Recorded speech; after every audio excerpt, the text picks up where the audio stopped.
I want to welcome everybody back to another installment of AP European History KO Style. In this segment, we are going to continue to cover the French Revolution. In this aspect, we're going to cover the Radical Revolution. And this coincides with the key concept in your AP curriculum guide of 2.1, key concept 2.1 for, I believe, E through G. As you can see here, we are in harmony with the thematic learning objectives of the College Board. And so let's kind of get into the triumph of the radicals. And, you know, before the National Assembly convened, the Paris Commune dominated the political scene in Paris. Georges Danton was a radical and desired further reforms, as we've already established, and assumed emergency leadership of France between the governments. Again, when I say between the governments, I'm talking about the government that was established in 1791 to the next one that's going to happen. As we said, the National Assembly is yet another constitutional convention to establish a new government. Danton and his sans-culottes wanted revenge on those who aided the king and resisted the Republican change. During this interim period, fear was intensified by everybody in Paris, and France for that matter, but by really the advance of the Prussian army that was really hanging out at the outskirts of Paris. And Danton used this to his advantage. He gathered recruits, sent them to the front, and then he spread rumors that while they were gone, reactionary clergy and nobility, many of whom were in prison, were plotting with the foreign invaders to murder and rape the women in Paris, as well as the children. People, probably better described as mobs, reacted to this fear by murdering thousands of clergy, nobility, and other convicted and prison traitors for 3 weeks in September of 1792. This was known as the September Massacres. And during this time, elections for the National Convention were held, and the reactionaries stayed away from the polls because they were terrified. So basically, they were fixing the vote. Revolutionary representatives were elected. As you can kind of see here, this was a British cartoonist depiction of the sans-culottes and the September Massacres. And if you see here, it's just mayhem. They're killing, they're eating human beings.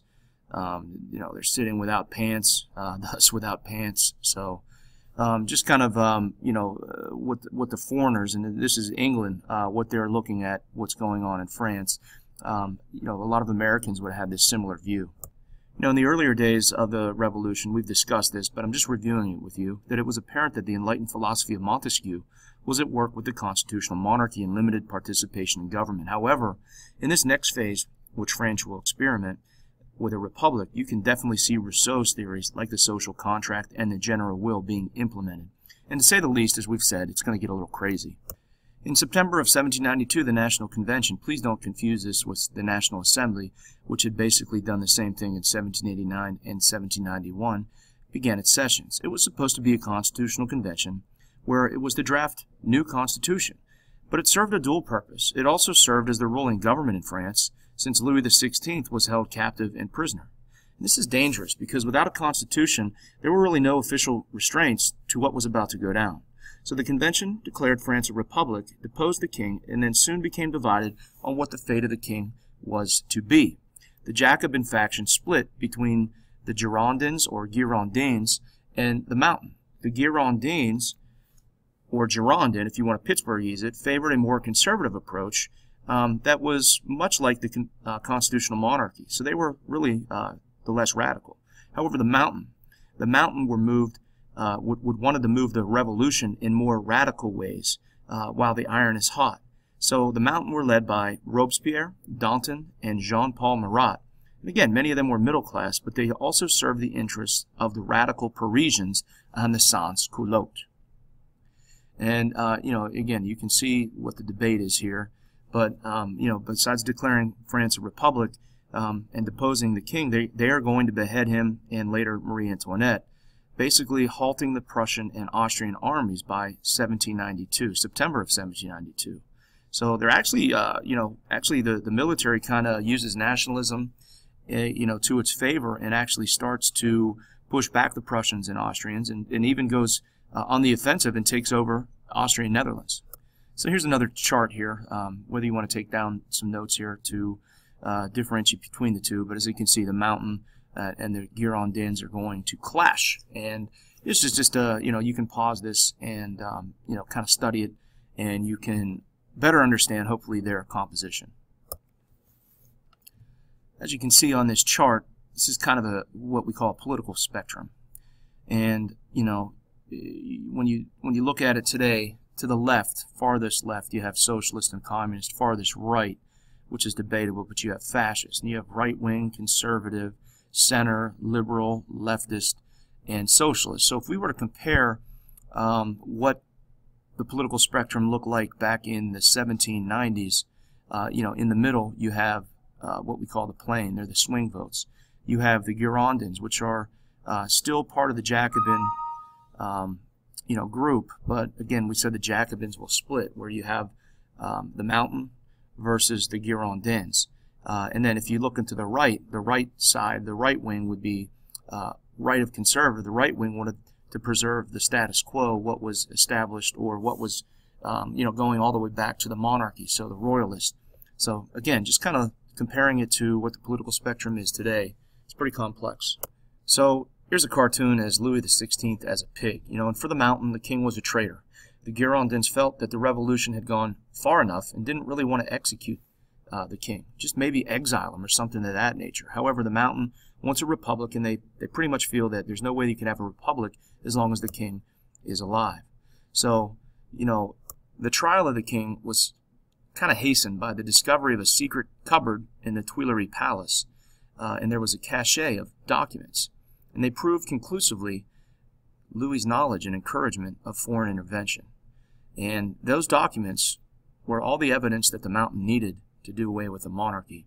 And so the National Convention voted 387 to 334 to execute the monarchy. So as the National Convention convened, the Girondins initially held power, but that was undone by the king's papers, which ultimately gave power to the more radical Jacobin faction, the Mountain. And they, as stated before, were heavily influenced by the Paris Commune, the artisans, the shopkeepers, the sans-culottes. And sometimes this next phase is known as the Second French Revolution, but as we stated earlier, it becomes Rousseau-like and completely different from the first phase. So from 1792 to 1793, you had the Girondin rule, and then the Jacobin Mountain portion rule, 1793 to 1794, known as the Reign of Terror. That'll be followed by something called the Thermidorian Reaction, which will lead to the rise of Napoleon, and then the Directory. So stay tuned for all that fun stuff. So the National Convention in September 1793, its first act was the formal abolition of the monarchy in September 22nd, 1792. This also becomes known as Year One of the French Republic. There's also a decree of fraternity, and it offered French assistance to any subjected people who want to overthrow their governments. And this brings a famous quote by a guy named Metternich: "When France sneezes, all of Europe catches a cold." So they have the audacity, to say that anywhere in the world or anywhere in Europe, if somebody wants to overthrow their government, they're in. They can support, or they can expect the support of France. So in this case, we have a lot of causes of instability in France, which this is going to be crazy. But first of all, the attitudes, the letters of conspiracy led to the execution of the monarchy.